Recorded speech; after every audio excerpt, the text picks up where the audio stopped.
Hi students, welcome to Dr. CSR Academy. See here, topic is indefinite integration. So indefinite integration నుండి మనకి ఎంసెట్లో 2 to 3 bits అడుగుతున్నారమ్మా. అసలు indefinite integration నుంచి ఇస్తే ఎలా చేయాలో ఒకసారి చూడండి. సో 2025లో అడిగారు integral 3/x into x log 3 minus 1 by x square dx ఇచ్చేసి ఆప్షన్స్ అన్నీ x into 3/x by x square into 3/x by x అని అలా ఇచ్చాడు. సో ఇక్కడ 3/x అనేది కామన్గా ఇచ్చాడు. సో అసలు ఒక టర్ము ఒక ఈక్వేషన్ ఇలా ఒక ఇంటిగ్రేషన్ చూడగానే మనం దేన్ని టీగా అనుకోవాలి, ఏది టీ తీసుకుంటే ఏది డిటీ అవుతుంది. సో ఇలాంటివి అన్నీ నేను దీనికి సంబంధించిన ఫుల్ వీడియో యాప్లో ఉంది మా, ఇన్స్టాల్ చేసుకొని యాప్ ఇన్స్టాల్ చేసి చూడండి. బట్ ఇప్పుడు ఈ క్వశ్చన్ చూడండి ఒకసారి ఎలా అప్లై చేయొచ్చు. మీరు అక్కడ ఆప్షన్స్ చూద్దాం. ఆప్షన్స్ చూడండి, 3/x అంటే ఒక ఐడియా వచ్చేసింది, 3/xని మనం టీగా అనుకోవాలి అని. కానీ ఇప్పుడు డినామినేటర్లో ఎక్స్ స్క్వేర్ ఉంది. సో డినామినేటర్లో ఎక్స్ స్క్వేర్ ఉంది కాబట్టి ఇప్పుడు దీన్ని టీగా అనుకుంటే మనకు డినామినేటర్ రాదు. సో అందుకని ఇక్కడ అబ్జర్వ్ చేస్తే 3/x/xని మనం 3/x/xని మనం టీగా అనుకుందాం. 3/x/xని మనం టీగా అనుకున్నాం అనుకో, ఇది u/v ఫామ్లోనేనా ఉంది. సో ఇవి దీన్ని u/v ఫార్ములా అప్లై చేస్తే మనకి డినామినేటర్ ఎక్స్ స్క్వేర్ వచ్చేస్తుందిగా. సో డినామినేటర్ మనకి ఎక్స్ స్క్వేర్ వస్తే dy/dx of u/v. What is the formula of dy/dx of u/v మా? vu dash minus uv dash by v స్క్వేరే కదా. So dy/dx of u/v formula apply చేయొచ్చా? So అసలు మనం దేన్ని టీ అనుకున్నాం? ఫర్ ఎగ్జాంపుల్ 3/x/xని టీ అనుకున్నాం. సో ఇక్కడ 3/x ఉంది, ఇక్కడ ఎక్స్ స్క్వేర్ ఉంది, అంటే vu dash minus uv dash by v square apply చేద్దాం దీనికి. సో చూడండి, ఇది u ఇది v.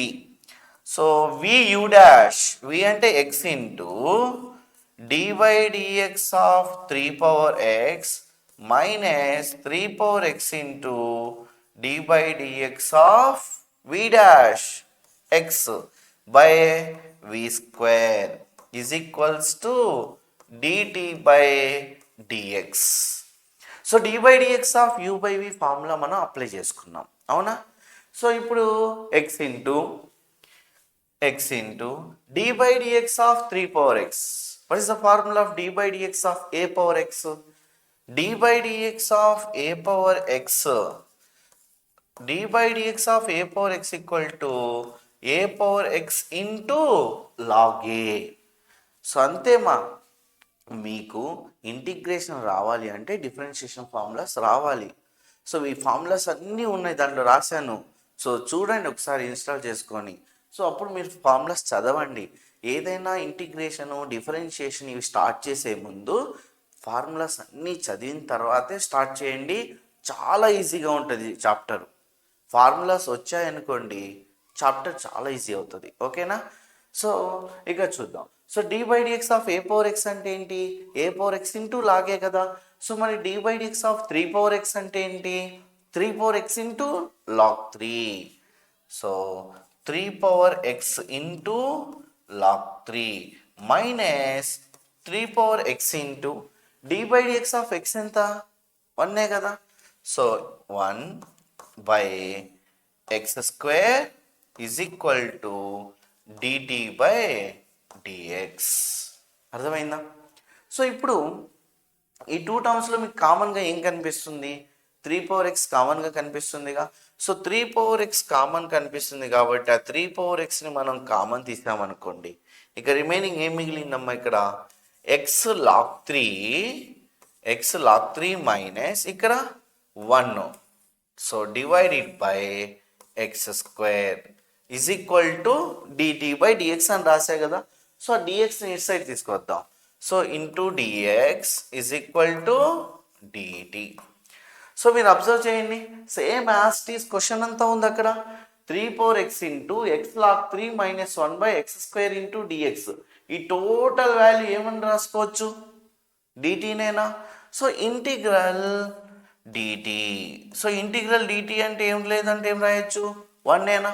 సో ఇంటిగ్రల్ 1 డిటి అంటే ఇక్కడ మనకేం రాయొచ్చు అంటే మా టీ ప్లస్ సి. కాన్స్టెంట్ అనేది ఇంపార్టెంట్ అనమాట. సో ప్రతిదానికి మనం కాన్స్టెంట్ అనేది ఇంపార్టెంట్. ఎందుకు సార్ ఇక్కడ ఇంపార్టెంటా అంటే ఇండెఫినెట్లో ఇంపార్టెంటే, డెఫినెట్ ఇంటిగ్రేషన్లో అంటే డెఫినెట్ కానీ కంపల్సరీగా దానికి ఒక వాల్యూ రావాలి కాబట్టి అక్కడ కాన్స్టెంట్ అనేది most important. And differential equations అనే చాప్టర్ నుండి కూడా కాన్స్టెంటే మోస్ట్ ఇంపార్టెంట్ అండి. కాన్స్టెంట్ మనం ఫైండ్ అవుట్ చేయాల్సి వస్తుంది జనరల్ సొల్యూషన్కి. సో అందుకని ఇంటిగ్రేషన్ చేసేటప్పుడు ప్లస్ సి అనేది రాయాలి. సో మరి ప్లస్ సిఏ రాయాలా, ఏమైనా ఇంకో log C. Sir plus C ఎప్పుడు రాయాలి, లాగ్ సి ఎప్పుడు రాయాలి అంటే మన ఫంక్షన్స్ అన్నీ లాగరిథమిక్స్లో వచ్చినాయి అనుకోండి, అప్పుడు లాగ్ సి రాయాలి. ఇలా మన ఫంక్షన్స్ కాన్స్టెంట్స్ లేదంటే x square t sine x అలాంటి టర్మ్స్ ఏమైనా వచ్చినాయి అనుకోండి, ప్లస్ సి రాయాలి. సో దీనికి సంబంధించినంత డిఫరెన్షియల్ ఈక్వేషన్ చాప్టర్లో చెప్పాను చూడండి. సో ఇప్పుడు ఏం రాసుకోవచ్చు మనం, టీ ప్లస్ సి. టీ అంటే ఏమని అనుకున్నారు ఇక్కడ, టీ అంటే ఏంటి, 3 power x by xేగా. So 3 power x by x plus c. So what is the answer, answer ఏంటి, so 3 power x by x plus c is the answer. So మనం ఎప్పుడైనా దేన్ని టీగా అనుకోవాలి అంటే ఇప్పుడు ఈ ఎంసెట్లో వచ్చే బిట్స్కి 4 ఆప్షన్స్ ఉంటాయి కదా. ఫస్ట్ ఆ 4 ఆప్షన్స్ని చూడండి, బాగా అబ్జర్వ్ చేసిన తర్వాత 4 ఆప్షన్స్లో కామన్గా ఏదైనా ఉంటే ఆ టర్మ్ని మనం టీగా తీసుకుందాం. సార్ మీరు 3 power x by xని టీగా తీసుకున్నారు కదా, 3 power x by x స్క్వేర్ని కానీ x స్క్వేర్ ఇంటూ 3 power xని కానీ x ఇంటూ 3 power xని కానీ టీ తీసుకుంటే ఏమైనా వస్తుందా. సో అలా కాకుండా సార్ నేను ఓన్లీ 3 power xని టీగా తీసుకుంటాను అంటే, సో చూద్దాం. 3 power xని మనం టీగా తీసుకున్నారనుకోండి మీరు, so dy dx of a power x 3 power x into log 3 into dx is equal to dtనే వస్తుంది. అంటే 3 power x ఇంటూ log 3 అంటే ఇక్కడ ఎక్స్ట్రా x ఉంది కదా. సో అక్కడ x కనుక లేకపోతే మనం 3 power xని టీగా తీసుకోవచ్చు. ఇప్పుడు సబ్స్టిట్యూట్ చేయొచ్చు, బట్ 3 power x log 3తో మనం సబ్స్టిట్యూట్ చేయలేం కదా. సో లేదు, x ఇంటూ ఇంకోటి ఏముంది, x ఇంటూ 3 power x ఉంది. సో x ఇంటూ 3 power xని టీగా తీసుకోవచ్చు కదా సార్. అంటే x into 3 power x into log 3 minus 3 power x. So రెండిట్లో కామన్గా ఏముంది, 3 power x into x log 3 minus 1. So 3 power x into x log 3 minus 1 అంటే numerator into dx is equal to ఏముంది ఇక్కడ, dt is equal to into dx is equal to dt. అంటే 3 power x into x log 3 minus 1 into dx value dt ఉంది. అంటే ఇక్కడ numerator మొత్తం dt అవుతుంది. సరే అక్కడ రాద్దాము, న్యూమరేటర్ టోటల్ న్యూమరేటర్ అంతా dt అవుతుంది. మరి డినామినేటర్ ఏముంది ఇక్కడ, ఎక్స్ స్క్వేర్ ఉందిగా. మరి ఆ ఎక్స్ స్క్వేర్ లేకుండా ఉండాలి. ఇప్పుడు ఎక్స్ స్క్వేర్ వాల్యూని నేను ఇన్ టర్మ్స్ ఆఫ్ టీలోకి ఎలా రాయాలి నేను, మరి ఎక్స్ వాల్యూ తెలియాలి కదా నాకు. ఇక్కడేమో x into 3 power x t కదా, మరి దీని నుంచి ఎక్స్ వాల్యూ అంటే t by 3 power x రాస్తామా.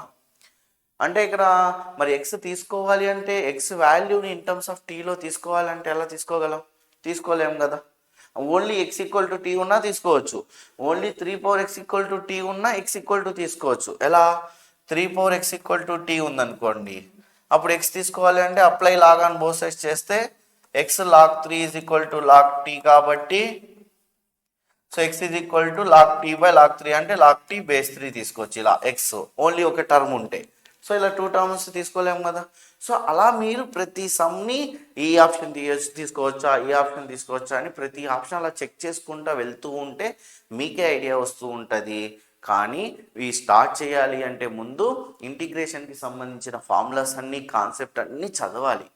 So దీనికి సంబంధించిన కాన్సెప్ట్స్ ఏంటి, దీంట్లో షార్ట్ కట్స్ ఏంటి, ఇవన్నీ చాప్టర్లో చెప్పాను. ఈ చాప్టర్ యాప్లో ఉంది, యాప్ ఇన్స్టాల్ చేసి చూడండి ఒకసారి. ఓకేనా, థ్యాంక్ యూ.